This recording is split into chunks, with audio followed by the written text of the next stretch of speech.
Bonjour, Arnaud Métivier, société Métivier, distributeur Promodis dans la région Centre. La saison de labour va bientôt commencer. Je vais vous présenter les points de contrôle à effectuer avant d'attaquer votre saison. Donc en point de contrôle, vos flexibles hydrauliques, pensez à bien contrôler l'aspect visuel puisque ici on peut voir que votre flexible, la nappe extérieure est partie. Vous avez la partie métallique qui est apparente. Donc ce qui peut vous arriver, c'est d'éclater le flexible en saison et d'être arrêté. Donc si vous pouvez le faire avant de démarrer, il vaut mieux le changer tout de suite. Outre l'aspect visuel du flexible extérieur tout à l'heure, ici, juste à la sortie de la pression, donc le flexible est abîmé, donc c'est garanti, il ne fera pas la saison, il faut le changer avant de démarrer. N'oubliez pas de graisser tous les points d'articulation qui comportent des graisseurs. Donc un corps classique à pointe boulonnée, la pointe vous permettant la pénétration dans le sol, le soc vous faisant la largeur de coupe, l'étrave amorçant la découpe du sol et dans la continuité du versoir permettant de retourner la terre. À l'arrière de ce corps, nous le verrons tout à l'heure, le contre-cep qui lui dégage le fondrait.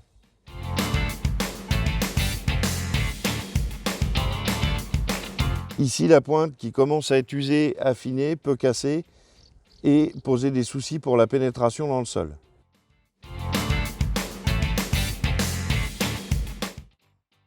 Donc dans la continuité de la pointe, le soc ici, qui commence à être quand même méchamment usé sur l'extrémité, va s'user et donc automatiquement vous allez diminuer votre largeur de coupe.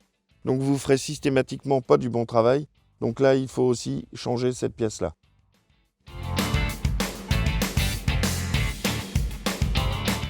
Donc prenons cette pièce, cette étrave qui est usée sur la partie basse, est elle aussi à renouveler car elle va engendrer une usure sur la partie arrière qu'on ne voit pas du contre-cep.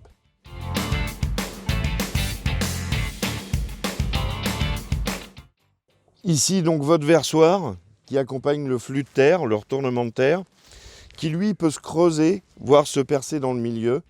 Pensez à le renouveler si tel est le cas, car vous casserez le tirant qui se trouve à l'arrière et qui vous maintient l'aplomb du labour.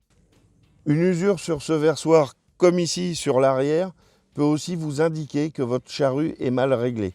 Vérifiez l'aplomb de manière à ce que l'usure soit uniforme et non concentrée que sur la partie haute du versoir.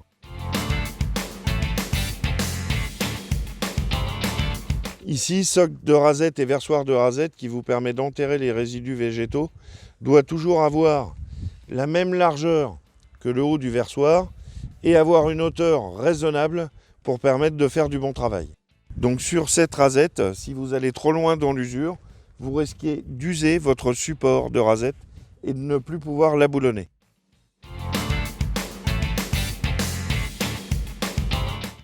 Donc là ici à l'arrière du corps, vous avez les deux boulons qui tiennent le corps sur l'âge de la charrue.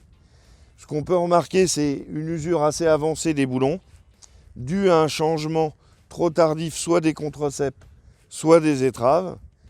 Et l'astuce que je vais vous donner, c'est de souder une petite pièce métallique juste avant ces boulons, de manière à ce que vous ayez une légère surépaisseur et que ça vous protège bien la tête, qu'un jour vous puissiez bien démonter le corps.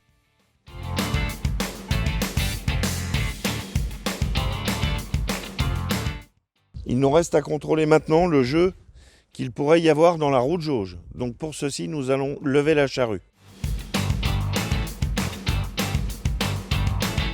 Donc une fois relevé, votre roue tourne dans le vide et vous pouvez contrôler s'il y a du jeu ou pas dans les roulements en faisant un mouvement avant-arrière.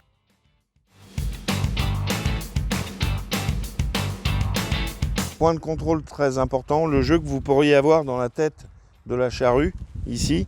Donc, pour le contrôler, vous faites un mouvement avant-arrière pour contrôler que vous n'ayez pas de jeu au niveau des roulements. Là, il n'y en a pas, donc il y a peu de risque que vous ayez un souci à cet endroit-là pendant la saison. Donc, si vous avez l'option sécurité hydraulique, contrôlez votre pression de corps. Pour ça, reportez-vous à votre manuel d'utilisation.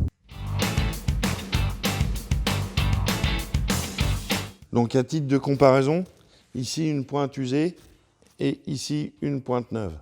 Donc vous retrouverez à l'arrière une référence qui est plutôt à chiffres, voire avec des lettres. Vous donnez l'intégralité de cette référence, soit à vos conseillers libre-service en magasin Promodis, soit vous la rentrez dans la barre de recherche du site internet promodis.fr. Dernier conseil, vous manipulez des pièces relativement lourdes et qui peuvent être coupantes car elles ont été usées, pensez à porter des gants et des chaussures de sécurité. Pour votre aide aussi, n'oubliez pas que vous desserrez souvent des vieux boulons, utilisez du dégrippant avant tous les montages.